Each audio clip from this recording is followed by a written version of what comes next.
Hello everyone, स्वागत है आप लोग का हमारे यूट्यूब चैनल अर्चना ऑनलाइन क्लासेस में। आज के इस वीडियो में हम जो आपके बिहार पैरामेडिकल एग्जाम 2024 के लिए यहाँ पर जो है साइंस यानी कि सामान्य विज्ञान की मॉडल प्रैक्टिस सेट 4 को करने वाले और यहाँ पर जो हम कुल जो है 20 क्वेश्चंस को करने वाले हैं। और आपके लिए जो मोस्ट इंपॉर्टेंट जो VVI क्वेश्चन है, तो इसको वीडियो को जो अंत तक ज़रूर देखें। और ये जो है आप लोगों को जो है 1 लाइनर के रूप में उपलब्ध यहाँ पर कराया जा रहा है, जो कि बहुत इंपॉर्टेंट है। तो अंत तक वीडियो को ज़रूर देखें। स्टार्ट करते हैं हम लोग अपना वीडियो। तो देख सकते हैं यहाँ पर हमारा फर्स्ट क्वेश्चन है, कार्बन डेटिंग विधि जो है किसकी आयु निर्धारित करने के लिए अपनाई जाती है। कार्बन डेटिंग विधि का यहाँ पर पूछा जा रहा है, जो किसकी आयु निर्धारित करने के लिए अपनाई जाती है। तो इसका आंसर हो जाएगा आपका जीवाश्मों की। यानी कि जो कार्बन डेटिंग होता है यह एक प्रोसेस होता है जो कि जीवाश्म जो होते हैं, यानी कि जो पेड़ पौधे होते हैं वे करोड़ों साल जब ज़मीन के अंदर जो दबे रह जाते हैं तो जीवाश्म में परिवर्तित हो जाते हैं। और उनके जो आयु को निर्धारित करने के लिए कि आखिर वो कितने जो है वर्ष पुराने हैं, उसके लिए हम लोग क्या करते हैं, उसके लिए जो है कार्बन डेटिंग विधि का यहाँ पर प्रयोग किया जाता है। ठीक है, इसे आप लोग याद रखिएगा। अगला हमारा क्वेश्चन है यहाँ पर, अत्यधिक शराब का सेवन करने से शरीर का कौन सा अंग जो है विशेष रूप से प्रभावित होता है। यानी कि अगर कोई व्यक्ति जो है ज़रूरत से ज़्यादा जो यहाँ पर शराब का सेवन करने लगे तो शरीर का कौन सा अंग जो है वह ज़्यादा प्रभावित होता है। तो देख सकते हैं हमारा आंसर क्या हो जाएगा, यकृत हो जाएगा, लीवर हो जाएगा। यानी कि अगर कोई व्यक्ति जो है अत्यधिक शराब का सेवन करता है, ज़रूरत से ज़्यादा शराब अगर वो सेवन करता है तो उसका जो लीवर है, यकृत है, वह जो है मुख्य रूप से प्रभावित हो जाता है। ठीक है, इसके अलावा भी अन्य जो है यहाँ पर जो है उनको बीमारियां हो जाती है, लेकिन ये मुख्य रूप से जो है हमारा जो अंग प्रभावित होता है वह यहाँ पर लीवर हो जाएगा। अगला हमारा क्वेश्चन है, क्वेश्चन नंबर 3 है, शरीर में रक्त बैंक का काम कौन सा अंग करता है। यानी कि हमारे शरीर में जो है ब्लड बैंक, इसको रक्त बैंक यहाँ पर बोला जा रहा है। इसको हम लोग ब्लड बैंक भी कह सकते हैं इंग्लिश में। इस ब्लड बैंक के नाम से जो पूछा जाएगा क्वेश्चन कि किसे कहते हैं ब्लड बैंक, या फिर यहाँ पर बताया जा रहा है इसका काम जो है कौन सा अंग करता है। तो वह करता है तिल्ली, स्प्लीन यहाँ पर दिया हुआ है। स्प्लीन याद रखिएगा आप लोग, स्प्लीन या फिर तिल्ली। ठीक है, यह क्या करता है, यह जो है हमारे शरीर में ब्लड बैंक का काम करता है। ओके, अगला हमारा क्वेश्चन है, क्वेश्चन नंबर 4 है, हरे पौधों में प्रकाश संश्लेषण की इकाई क्या कहलाती है। यानी कि हम सभी जानते हैं कि जो हरे पौधे होते हैं वे जो है फोटोसिंथेसिस प्रक्रिया के द्वारा क्या करते हैं, ग्लूकोज का निर्माण करते हैं, उन अपना जो भोजन का निर्माण करते हैं। तो इसकी जो इकाई होती है, यूनिट होती है, उसे हम लोग क्या कहते हैं, तो उसे कहते हैं क्वांटोसोम। यहाँ पर देख सकते हैं यहाँ पर आंसर दिया हमारा क्वांटोसोम, यहाँ पर जो इसका आंसर हो जाएगा। तो इसे आप लोग अगर नहीं याद है तो ज़रूर याद कर ले। ठीक है, अगर हमारा क्वेश्चन है, क्वेश्चन नंबर 5 है, शरीर में रक्त की सफ़ेद कोशिकाओं का मुख्य कार्य क्या होता है। यानी कि हमारे जो शरीर में क्या होता है, जो ब्लड होते हैं, क्या होता है, RBC हो जाता है आप लोग का, WBC हो जाता है, प्लेटलेट्स हो जाते हैं। ठीक है, और तो क्या होता है, RBC रेड ब्लड सेल्स होता है। ठीक है, RBC का हमारा क्या करता है, शरीर में जो ऑक्सीजन का परिवहन करता है, इसमें जो हीमोग्लोबिन पाया जाता है, इसके कारण RBC रंग जो है वो लाल होता है। हीमोग्लोबिन ये क्या करता है, हमारे शरीर में जो ऑक्सीजन का परिवहन करता है। WBC क्या होता है, वाइट ब्लड सेल्स इसे हम लोग कहा जाता है। और वाइट ब्लड सेल्स का क्या कार्य होता है, तो देख सकते हैं शरीर को बीमारियों से बचाना, यानी कि शरीर को जो प्रतिरक्षा तंत्र को, इम्यून सिस्टम को जो मजबूत करता है और विभिन्न प्रकार की बीमारियों से हमारे शरीर को बचाता है, ये हो जाएगा वाइट ब्लड सेल्स। ठीक है, तो इस तरह यहाँ पर हमारा जो शरीर में जो है रक्त की सफ़ेद कोशिकाएं जो होती है, इसका मुख्य कार्य क्या होता है, तो शरीर को बीमारियों से बचाना होता है, हमारे शरीर को बीमारियों से बचाता है। ठीक है, इसका जो WBC होता है, इसका जीवन काल क्या होता है, जो 2 से 3 दिन होता है। तो इसे आप लोग याद रखिएगा। चलते हैं हम लोग अगले क्वेश्चन की ओर।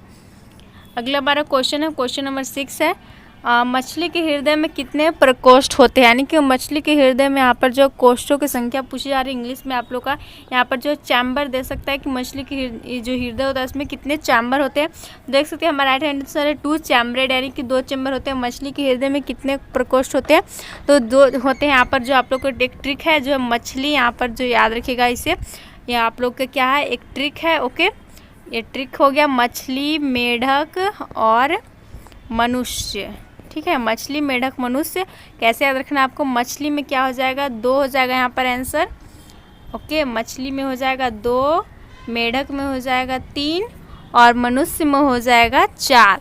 तो इसे आप लोग याद रखिएगा। ओके, मछली, मेढक और मनुष्य 2, 3, 4 ऐसे याद रखिएगा। ये आप लोग के लिए जो ये ट्रिक हो गया। ठीक है, इस ट्रिक को जो है ध्यान में रखना है। ओके, अगला हमारा क्वेश्चन है यहाँ पर, क्वेश्चन नंबर 7 है, मानव शरीर में रक्त से अवांछनीय पदार्थों को पृथक करने का कार्य जो कौन सा अंग करता है। यानी कि हमारे मानव के शरीर में जो ब्लड होता है, तो ब्लड में जो क्या होता है, ब्लड में बहुत सारे अवांछनीय पदार्थ उपस्थित होते हैं जिनका हमारे शरीर में जो कोई काम नहीं होता है। उन पदार्थों को अलग करने के लिए हमारे शरीर का कौन सा अंग जो है कार्य करता है, तो वो कार्य करता है, आपको यहाँ पर देख सकते हैं किडनी या फिर इसे वृक्क भी कहा जाता है। ठीक है, तो किडनी क्या करता है, हमारे शरीर के जो रक्त होता है उसमें जो अवांछनीय पदार्थ होते हैं जिनका शरीर में कोई काम नहीं होता है, अपशिष्ट पदार्थ होते हैं, उनको यहाँ पर जो है साफ करने का, बाहर निकालने का काम करता है। यहाँ पर हमारा क्या हो जाएगा, वृक्क, किडनी, इसका आंसर हो जाएगा यहाँ पर जो है। ठीक है, अगला हमारा क्वेश्चन है, क्वेश्चन नंबर 8 है, 40 वर्ष पूरे हो जाने पर चर्चित अप्सरा क्या है। यह क्वेश्चन है, इसका आंसर दिया यहाँ पर न्यूक्लियर रिएक्टर। क्या है, न्यूक्लियर रिएक्टर है। तो यह क्वेश्चन जो है थोड़ा अजब टाइप का है, अगर इसे आप लोग जो ध्यान रखिएगा। अगला हमारा क्वेश्चन नंबर 9 है, डायनेमो का कार्य क्या है। आपको जो डायनेमो होता है इसका कार्य यहाँ पर पूछा जा रहा है कि क्या होता है डायनेमो का कार्य। तो यहाँ पर दिया यांत्रिक ऊर्जा से विद्युत ऊर्जा का उत्पादन, यानी कि हमारा जो डायनेमो है वह क्या करता है, यांत्रिक ऊर्जा को जो है विद्युत ऊर्जा में बदलता है। यांत्रिक ऊर्जा यानी घूमकर क्या करता है, विद्युत ऊर्जा का उत्पादन करता है। और जो हमारा मोटर होता है वह क्या करता है, वह विद्युत ऊर्जा को यांत्रिक ऊर्जा में बदलता है। ठीक है, तो इसे आप लोग याद रखिएगा।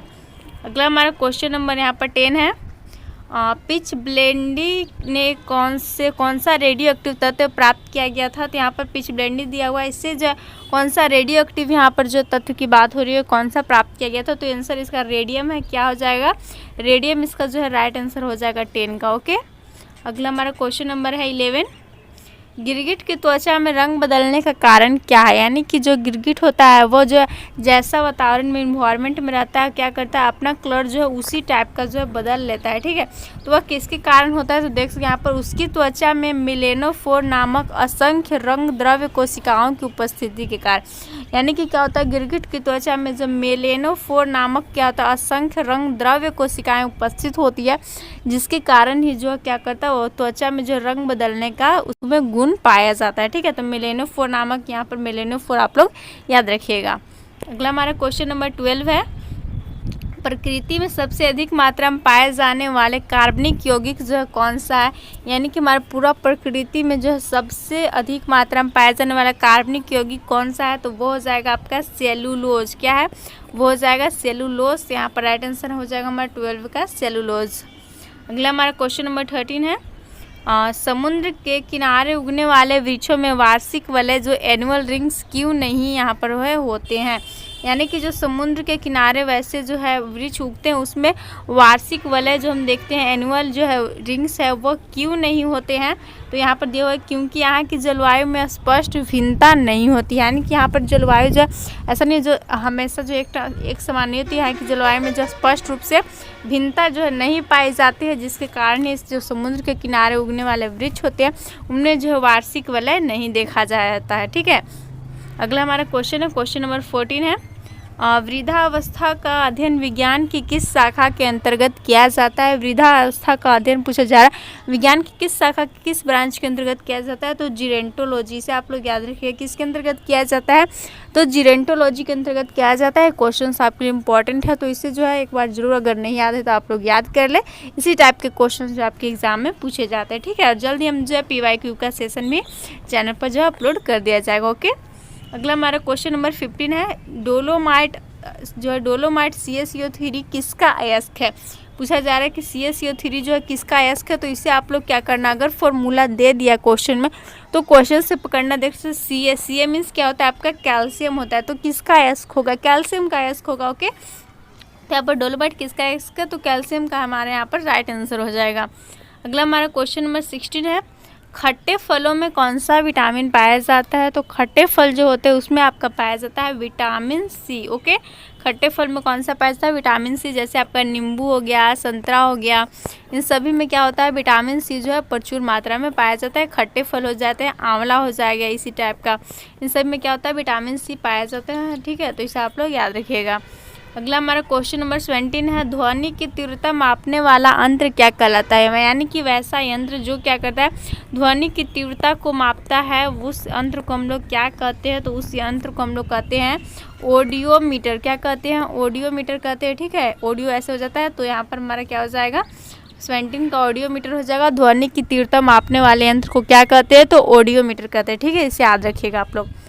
अगला हमारा क्वेश्चन नंबर 18 है, दूध का खट्टा होना किसके द्वारा होता है। तो दूध हमारा जो खट्टा हो जाता है किसके कारण होता है, तो वो हो जाता है आपके यहाँ पर दिया जीवाणु के द्वारा, बैक्टीरिया के द्वारा। और उस बैक्टीरिया का नाम क्या होता है, तो हो जाता है लैक्टोबैसिलस। क्या हो जाता है, लैक्टोबैसिलस यहाँ पर जो है बैक्टीरिया हो जाता है। यहाँ पर जो हम लोग आप लोगों को MCQ ऑब्जेक्टिव उस टाइप करने ही अपलोड करके यहाँ पर जो वन लाइनर के रूप में आप लोग को उपलब्ध कराया जा रहा है, डायरेक्ट आंसर बताया जा रहा है कि आप लोग जो है जल्द से जल्द इसे याद कर ले और एग्जाम टाइम में ज़्यादा कन्फ्यूज़न जो है वो भी नहीं हो।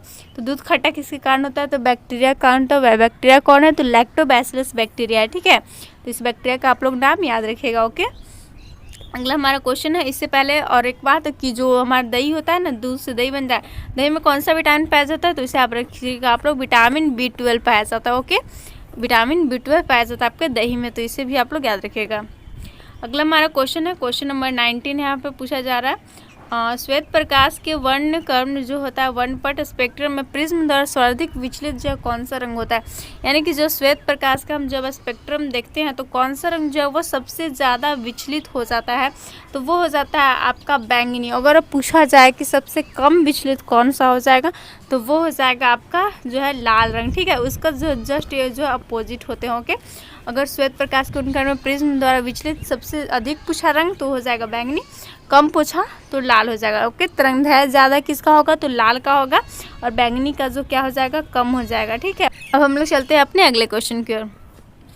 अगला हमारा क्वेश्चन यहाँ पर लास्ट है, क्वेश्चन नंबर 20 है। ठीक है, अब पूछा जा रहा है आपसे, रेफ्रिजरेटर में प्रशीतक रेफ्रिजरेंट क्या होता है। यानी कि हमारा जो रेफ्रिजरेटर होता है इसे हम लोग आम बोल चाल में क्या कहते हैं, फ्रिज कहते हैं। इसमें जो है रेफ्रिजरेंट यानी कि जो ठंडा करने वाला पदार्थ होता है वो कौन सा होता है, तो वह करता है आपका फ्रियोन। क्या हो जाता है, फ्रियोन हो जाता है। इसका सूत्र हो जाता है CF2Cl2। ठीक है, ये हो जाता है आपका फ्रियोन का सूत्र, और फ्रियोन के कारण ही जो फ्रिज में क्या होता है, हमारा ठंडकपन यह बनाए रखता है। ठीक है, तो इसका यहाँ पर राइट आंसर जो है फ्रियोन हो जाएगा 20 का। तो यहाँ पर हम कुल जो 20 क्वेश्चन को कर लिए, और साथ में जैसे हम जो है कुछ उस जो पॉइंट के बारे में एक्स्ट्रा भी जो है सीख चुके हैं। तो आप लोग को वीडियो पसंद आए तो वीडियो को लाइक करें, दोस्तों के साथ शेयर करें। ऐसे और वीडियोज़ के लिए हमारे चैनल को सब्सक्राइब कर लें, और अपनी अच्छी और बेहतर तैयारी के लिए हमारे चैनल के साथ बने रहें। वीडियो को अंत तक देखने के लिए धन्यवाद। Thanks for watching.